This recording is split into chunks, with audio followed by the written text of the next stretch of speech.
Hello and welcome to the Bestseller Experiment, a special deep dive episode recorded exclusively for our patrons on Patreon and Academates on the Bestseller Academy. And today, we're at the birth of a new star. Well, actually, a new science fiction and fantasy imprint called Second Sky. And what's intriguing about this one is Second Sky will be part of the Bookouture publishing family. And if you've been listening to our podcast at all, you'll know that we've had many Bookouture authors on who've enjoyed great success with the likes of, say, Angela Marson, selling millions of copies worldwide. And they use a publishing model that combines digital-first publishing, paperbacks, audio, dynamic digital marketing, and it's given opportunities to authors that many of the bigger publishers have overlooked. And I'm delighted to be joined today by Jack Renninson. Jack previously worked as an editor on the Harper Voyager team. He's now a consultant associate publisher at Second Sky. Jack, welcome to the podcast. How are you today? Thank you very much. Yeah, I'm very well. Thank you. Good. Thanks so much for speaking to us. Now, we've got a bunch of listener questions, but first, I know that as a science fiction fantasy author myself, I've been waiting a long time for an imprint like this, and I know Bookouture, I mean, they've dipped a toe into fantasy before with authors like Jessica Thorne, but never a dedicated imprint. So why now? Well, I think that's a question perhaps for people slightly more senior than me, who the ones sort of chose this direction. I'm just coming in to sort of deliver that idea. But I think what Bookouture has realized is that their model works absolutely brilliantly across a whole array of other genres, and they've been smartly looking at the Amazon charts and looking at the market data that's available, and what they can see is that science fiction fantasy is a gigantic market for digital readers. It has a huge digital readership, and that, as you say, that there hasn't really been that effort. There haven't been efforts to apply this model in exactly this way, or perhaps actually there have. There are lots of sort of collectives of self-published authors who've sort of taken their expertise and their experience, and they've made efforts to sort of create digitally focused imprints of their own. But I think coming with the sort of weight and the experience that Bookouture brings, I don't think there's anything in this area yet. So it's a very exciting opportunity. It's a chance to take a way of publishing that we know works well, to take a load of systems and a load of knowledge that's already there in this team that's behind me, and then to apply it in a genre where there are millions and millions of readers who are hungry for more. Great stuff. It's fascinating to look at the first batch of authors that you're publishing, because it's a really interesting mix. You've got some great debuts, you've got some authors who've previously been traditionally published, and you got some self-published authors. Was that always how that was going to mix up, or is that just by chance? What was the thinking there? I think I came in with a desire to find talent wherever it was. And I think there are a lot of with publishing itself, with traditional publishing being quite a sort of limited way of getting books out there, it allows for a fairly. There are many different categories, but within those, the authors who can actually get their work out there successfully, it's a more limited group, and there's just so much talent available that isn't being fully tapped, and some of that is there in self-publishing already. Some people have found their audience through self-publishing and chosen to go that way. Some people have published and seen some success, but perhaps not the success that they were looking for. And some people have submitted their book to agents and to publishers and haven't got to the stage of having it published. They wanted to go through a traditional route and they haven't been able to get there. So there's a sort of a blend of those people who are the most sort of immediate prospects, right? And I think there will also be lots and lots of new authors coming through in years to come. But I think for me, in the last 6 months, building a list out of nothing in 6 months, the people who are sort of most immediately there are people who have already completed their book or completed many books, whose talent is plain. And many of those have already been finding some way to get their books out there. Wonderful. And what's the model going to be to start with? Is it digital only, or will there be a paperback element to it as well? Will there be audio? So all of Bookouture's books receive a print-on-demand edition, and so that will be available wherever the ebooks are available. The on audio, yes, we're publishing all of these titles in audio. We'll be creating audiobooks in-house for each of them, rather than taking those audio rights and selling them elsewhere. Audio is just such a massive market for science fiction fans. We might come on to that a bit later, but it's so many people who read in this genre read through audio, and we would be completely mad to ignore that fact. Good to hear. Fantastic. Okay, we've got a whole bunch of listener questions here. You might see some of the same names cropping up again and again, because I can't tell you how many of our people in the Academy and our Patreon followers are fantasy, science fiction, fantasy authors who've been waiting for something like this. So we'll kick off with Christopher Wills, who starts off with a good, solid, basic question. What kind of stories are you looking for? I think it's the absolutely crucial question. It's a question I've spent a weird amount of time. I've had the privilege of spending a weird amount of time thinking about it. I'm fundamentally looking for stories that digital SFF readers are going to absolutely love, that they're going to find incredibly compulsive, and that they're going to want to read more of. I think a lot of the time, science fiction fantasy is trying. Naturally, it's an innovative and an incredibly creative genre, because you have the possibility of new worlds, you have the possibility of looking into the future. So every book contains things that are brand new. But a lot of people read this genre as a sort of as a comfort read, and a lot of people read it to go back to sort of structures of story and that they know and that they already love. And I think that in particular is what we see in the digital readership, is that a lot of people read fast. They read a lot of books, and what they want is something that feels creative and different, and that it's doing twists in different ways, or that it has innovative qualities, but that it really follows the core sort of structures of the genre. So for me, right now, that's what I'm hoping for. I think with time, there's a possibility that as we become more established, we'll be able to take on sort of really innovative things, and really sort of things that are trying to reinvent the genre. But for me, what I'm looking for right now is just really strong genre storytelling that genre fans are going to love. Good. That's good to hear. And you mentioned there comfort reading and fast readers, and certainly we see in the indie world there are authors who can write 2 or 3 books a year and earn very good living doing that. Is that something you're looking for? Someone who's prolific as well? Would that help? Definitely. Yeah, I come from a traditional publishing background, and often it would be the case that you'd hope that a book a year was reasonable, and what you would find was that a book every 18 months was actually more likely for a writer who's writing large fantasy stories. And then I arrived here at Bookouture and started doing really digging into the digital market. There are people publishing 180,000 word books every 3 months.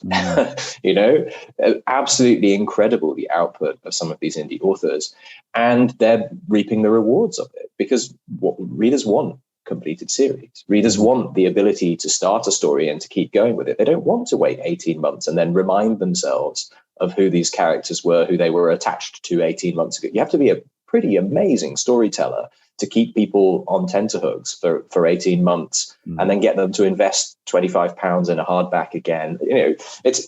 So the reading style is quite different, and it really does reward people who are able to produce stories quickly, and obviously they don't have to be 180,000 words long either. You can have shorter stories that really deliver that punch of storytelling hard, and then you move on to the next one, and then you move on to the next one, and you keep giving the readers what they're looking for. Speaking of someone who's currently working on a novella that will come in between 50,000-60,000 words, what sort of word count are you looking for as a minimum? I think probably about 50, 60 as a minimum. I actually just answered this question to somebody who'd submitted, and I said probably 60 is a sort of minimum for most genres, but that if if the story is there and you can see the way that the story can develop, then obviously there's a path for edits. Every book that we take on, it goes through a structural edit, it goes through line edits, it goes through copy edits, it goes through proofreading. You've got 2 full editorial stages to build to reshape the novel as you would hope it would be. And so if you can see the gem there in the story, there are always ways of developing it through edits and perhaps making it a bit longer if it needs to be a bit longer. But it varies genre by genre. So I mean, I'm looking for urban fantasy stories. I think that there's a lot of digital urban fantasy writing is short. Yes. I'm looking for epic fantasy, and a lot of digital epic fantasy is enormous. Very long. Really, really very long indeed. Despite the fact that people are writing them very quickly. So I'm open to a wide array of things, and I think readers, that fundamentally I'm open to what readers are open to, and I think readers are open to a wide array of things. It depends genre by genre. And it depends story by story. Absolutely. Very good. Christopher goes on, he says, what are the most common problems you see with submissions in science fiction and fantasy? So you've been looking at a lot of submissions over the last few months. What's the common thread of what's the thing that makes you go, no, sorry? I think, I mean, I don't want to speak to this as a universal, because I think it depends on the editor and it depends on the imprint. But what I would say is you have to be very conscious of who you're submitting to, and the sort of stories that they're likely to be taking on. I think I do receive a lot of stories that might be more suitable for the traditional SFF imprints. That they, with the weight that they have, the ability to sort of take things to a bookseller and say, hey, look, I know this is a bit off base, but it's really brilliantly done. We can convince readers with a big publicity campaign behind it, and with booksellers getting behind it, we can convince readers that this is the new thing. That's not the kind of book that I'm currently looking to publish, right? That we're looking to publish things that are in genre rather than that are developing the genre. So I think a lot of for me, a lot of the books that come in that feels like somebody has made something of a mistake, it's the mistake on where you send it. And I know that that's tricky, because you want to cover all of the bases. You want to be as ambitious as you possibly can with the submission, but just think carefully about how you can pitch your book for the right market. We're a market as well. That's a great answer. It sort of jumps ahead to a question I was going to ask later on, but I might as well ask it now, because Jeff White, he says that perceived wisdom is traditional publishing are looking for things that push genre expectations, whereas self-publishing, there's a huge audience for a good, solid bit of fantasy. So Jeff asked, do you think traditional publishing is missing a trick there? I mean, clearly. Well, I clearly do, because I wouldn't have a job if I did it. That is exactly the issue that we're looking to address. And to be honest, I don't think traditional publishing is missing a trick. Traditional publishing is pursuing a bunch of other opportunities which are really shiny and profitable right now. So in the UK, especially, there's this growth of subscription boxes, and I don't know if it's something you've spoken about on the podcast before, but these are subscription services. They'll send you a box with a book or multiple books and a bunch of sort of merchandise that's designed around it. So you get this whole sort of special experience on a monthly basis of opening up books which you enjoy, and they're beautiful books, beautifully designed stuff. Those boxes can shift tens of thousands of copies of a debut, which is just something that isn't possible elsewhere. So if you're a publisher, if you're a science fiction or fantasy publisher, the biggest genre for these stories, and the biggest genre is YA crossover, which is a sort of slippery genre term, but we'll leave that to one side. But if you're a UK publisher right now, and you can sell tens of thousands of hardbacks through that model, obviously you're going to concentrate on producing books which fulfill that fulfill the hunger that's there from these boxes to sell those things. So their focus is not on this sort of more traditional parts of the genre, the more traditional storytelling, perhaps. There's a massive incentive to push things on. And then if you look at the bookshops, there's very limited space in the bookshops for science fiction and fantasy, or the bookshop, right? Yes. Right? There's very limited space. And a lot of that is taken up by the big brands already. Again, another thing that is taking the big publishers' time is publishing their big brands to the absolute max, right? Because that's what is selling. And so you need things that will potentially be shelved elsewhere. You need things that have the potential to hook booksellers. There aren't going to be many booksellers who are SFF. If that's their only thing. How many Waterstones booksellers out there read loads of military science fiction? Probably not that many, because they're spread across everything that's there in Waterstones. So it's the big publishers are structurally encouraged to focus on things that will work well through the outlets that they're focused on. We don't have that issue because we sell directly to consumers, and so. Yeah, our focus can be on what the SFF consumer base really, really wants. And in that, there are tons of people buying digitally who want, these more traditional forms of the genre. Brilliant.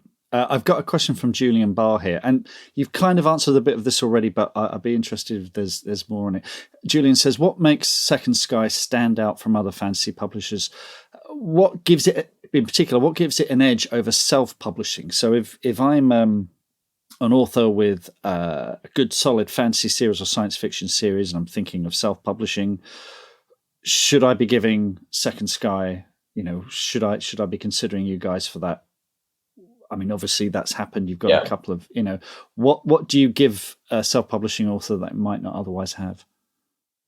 So to begin with, it depends on genre again. So I think for some titles, we'll be able to make a massive difference, and for some subgenres, we'll be able to make a massive difference, and for some we won't. So if you're writing YA crossover, you might consider going the traditional route. Because there's such potential there. If you're looking to self-publish because you're in a genre that does particularly well in self-publishing, I think we have the potential to be really competitive. And why is that? Well, it's not me. It's the fact that I've joined this company that has published hundreds and hundreds of books over the last 5-7 years, however long the company's been in existence. It's published all of those books in a digital focused model. It has a team of data specialists who look over how the books have been published, where the price was at this point, when did we change the price, how do we announce this particular thing, when did we announce this particular thing. All of that stuff is measured, and the effect on sales and the effect on revenue to us and to authors is measured at every single stage. And they've honed this very carefully. And I think that having that team of specialists behind every single book, it makes a real difference. For me, the most successful self-published authors out there, they are publishers in themselves. They develop for themselves that knowledge. They learn, how to market their books. They learn how to do all of their metadata and their keywords. And that's a lot to take on. And some authors will do a brilliant job of that, and some authors will have the time and the headspace to do that, and others just won't. And so I think what we provide is an absolute guarantee across all of that stuff that all of it will be done to the highest level that we can achieve, and to an astonishingly high level for me, coming from elsewhere. Just the level of attention paid to the digital success of these books is next level. I think we offer all of that. It's not in exchange for nothing, right? To be clear, we're super clear about what we offer. So we publish through KDP. That's Kindle Direct Publishing, and that they offer a 70% royalty. So that's an improved royalty on what you would get if you were with a traditional publisher through for your digital sales, your Amazon sales. And then on that, we offer a 45% royalty to the author, right? So you're trading in exchange for all of this that we're able to provide, a 55% cut of the royalty that you would otherwise get through self-publishing. And so it has to be worth it. And I think another thing that really sets Bookouture apart is that we're willing to have that conversation in an open and a frank way. We work directly with authors a lot. You don't need an agent to work with us. And so we'll have that conversation. And if we think it's worth it, I will only offer you a deal if I think it's worth it to you, because there's no point me setting up an author, investing massively in a relationship with an author, and then in 3 years' time, it all crashes and burns because nobody's happy. That doesn't make any sense. And so, the idea is that we will be able to do better together than we would be able to do separately. I'm a good editor. The people on my team, I'm just constantly amazed by how brilliant they are from a sales perspective, from a publishing perspective, from looking at the data and the commercial side. So that for me is what we offer. It's that team of very, very focused people who know and care more about digital publishing than anywhere else I've ever been. Brilliant stuff. I've got a couple of questions about pitching series. First one from Alex Waite, who says, if I'm pitching or selling a fantasy trilogy, would you ideally like to have books 2 and 3 planned out? How much trust would there be for a first-time writer to complete the next 2 books? I think this is a really, really interesting question. Because let's not underestimate how difficult it is to write a fantasy trilogy. And people talk about like second book syndrome and all of this stuff, but it's an enormous undertaking. Just take a second to think about how many words there are, how many ideas there are, how many characters and pieces are moving about on the page. It's staggering how complicated this is. And to finish any book is a massive achievement. So I think our approach on this is a little more strict than elsewhere and a little more collaborative. So I would certainly expect to see a synopsis of the books that are coming, and for that to be something that is sort of thought through carefully. I know that is quite challenging for some writers who are pantsers and who feel their way through the story, but I also think that it's very useful in guaranteeing that the overall shape has the sort of the fundamental structure that it needs to flow through into a successful trilogy. And I think most problems that writers have around book 2 or book 3, they come from the fact that loose threads start to emerge and you don't have a sense of where those are going to go. And do you know what the best way of solving that problem is? It's to send it to somebody whose entire job is like tying off loose threads at an early stage. And then you can go into that process knowing where those bits go, knowing that you don't have these issues and it doesn't sort of freeze up your writing process. So yes, fundamentally, my expectation is that yes, that you would have a broad sense of where those books are going, and that the more specific you can get, the better.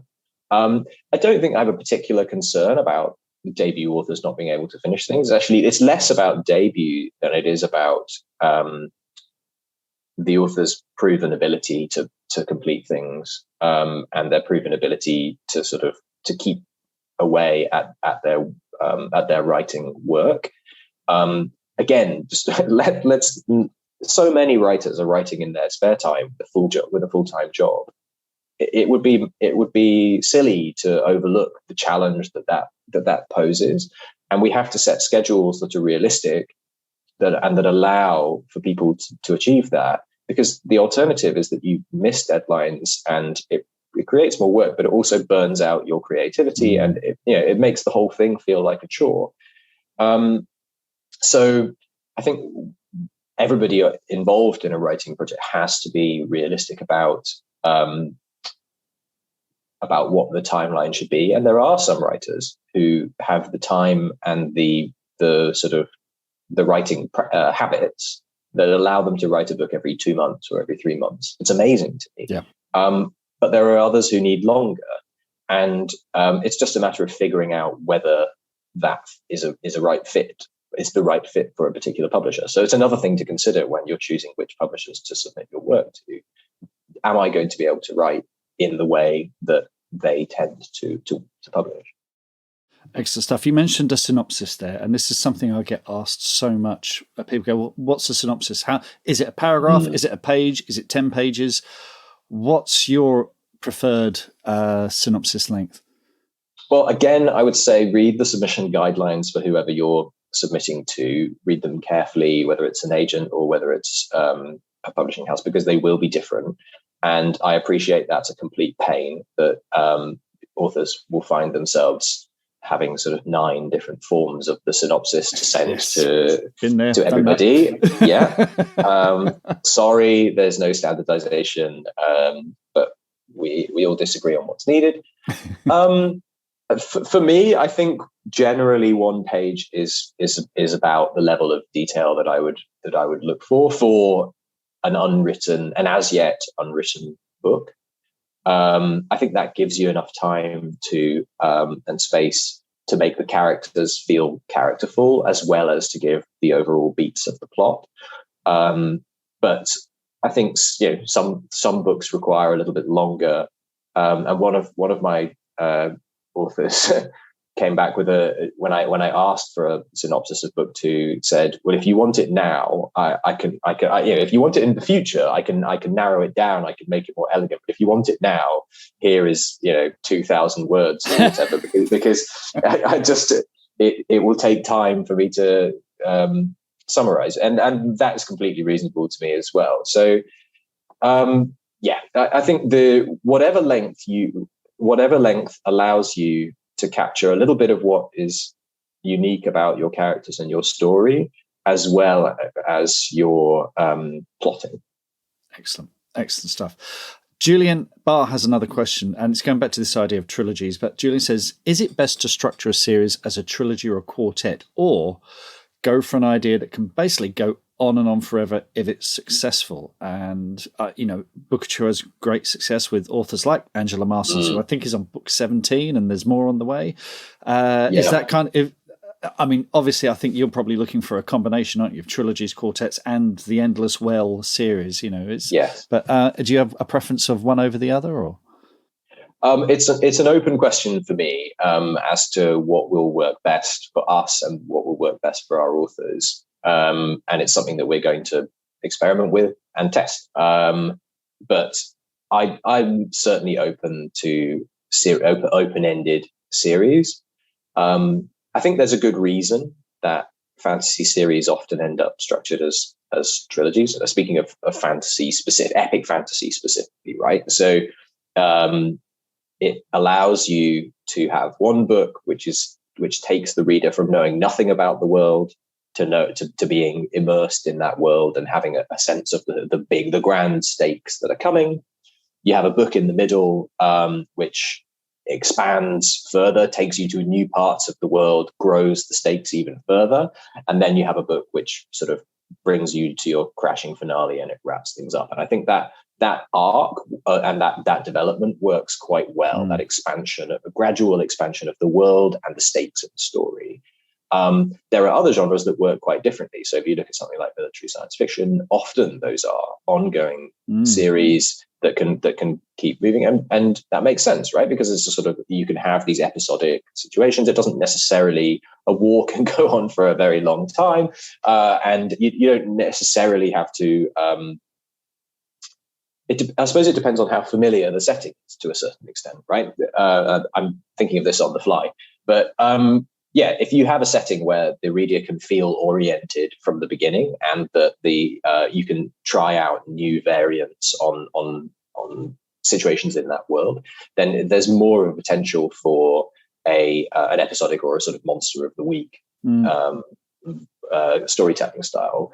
But I think epic fantasy, it naturally fits that trilogy or quartet model. It doesn't, it's not the be all and end all, but there's a reason that that's so popular. Good stuff. Excellent. Aaron Brooks has a question. Says, how does Jack feel about genre mashups, blending science fiction and fantasy?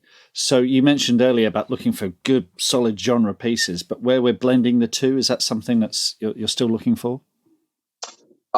Personally, I'm all in favor, but as a publisher, it does pose a challenge.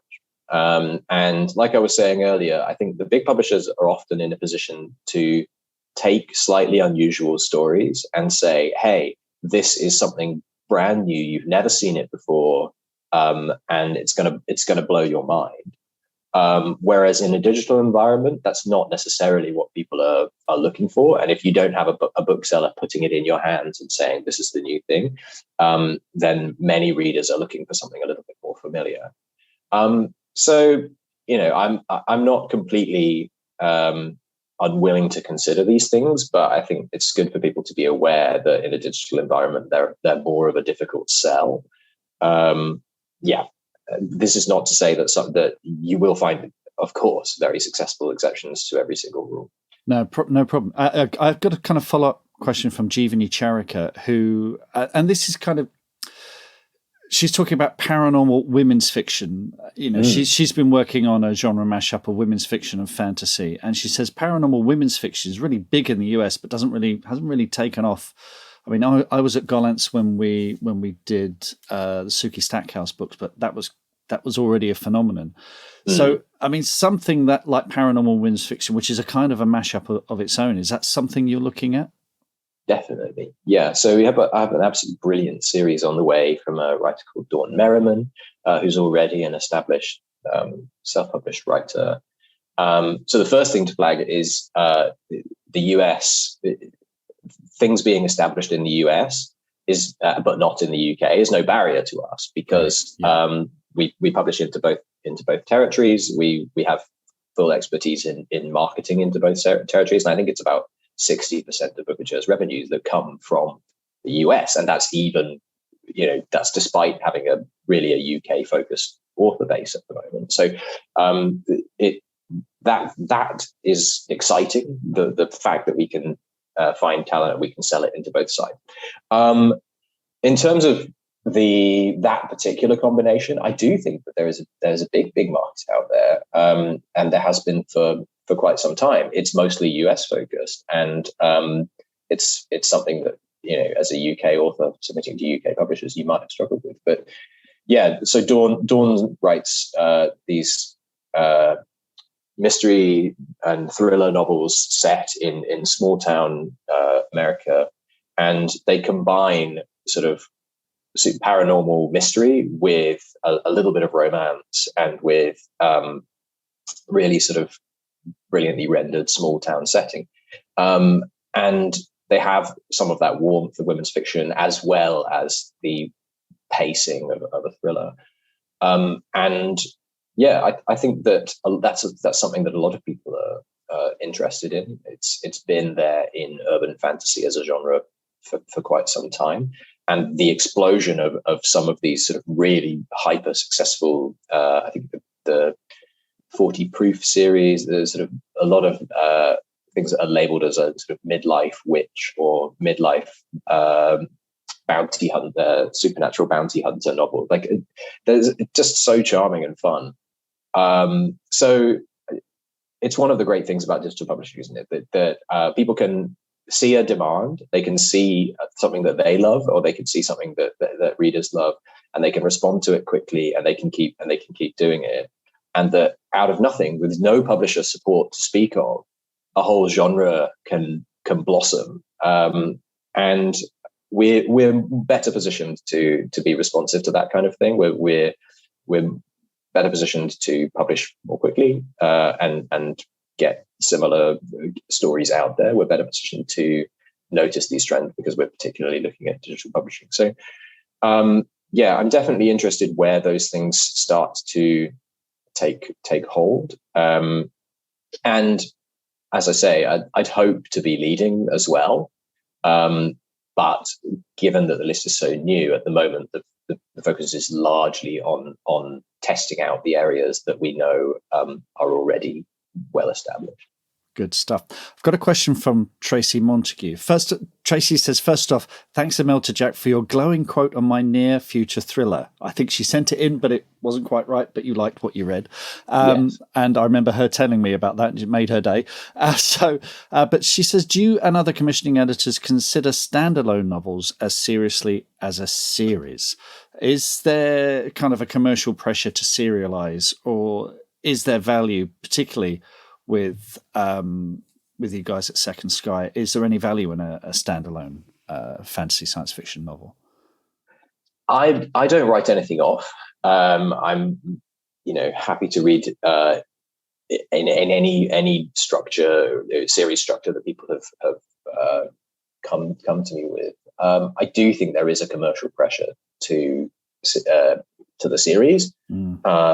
Something we haven't really touched on yet is Kindle Unlimited and the way that really changes digital readership. I'll hold back on that a little bit, and maybe we can come to that a little bit later. But the way that people enjoy reading through a series, and the way that allows publishers and self-published writers to sell more to get more reads. The ability to go through a linked story, it's really, really strong. That being said, Bookouture has massive success with some writers who only write standalones. So it can be done.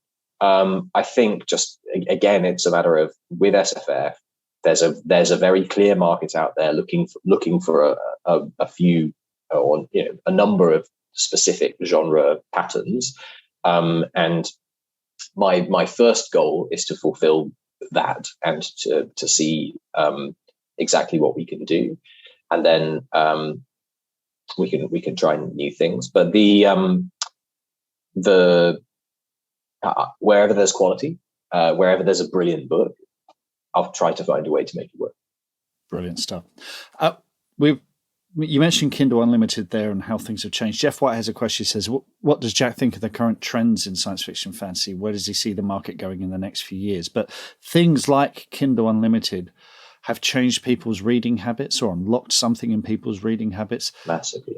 Bookouture have been quick to make the most of that. What other changes and trends do you see? And let's talk now about Kindle Unlimited and how that might change the way we write. Yeah, so Kindle Unlimited is an enormous change. If you think about your TV habits, I don't know, I'm sure many of your listeners will be on Kindle Unlimited. They'll have a really clear idea of how this works. But if they're not, imagine your TV habits, the difference in your TV habits between when you had to buy a box set of everything versus you have Netflix, right? You watch more. You watch things all the way through. You don't sort of hoard them. You don't wait for the next thing to come along. You find something which has a whole, hours and hours of entertainment that's ready to go, and you blast through it.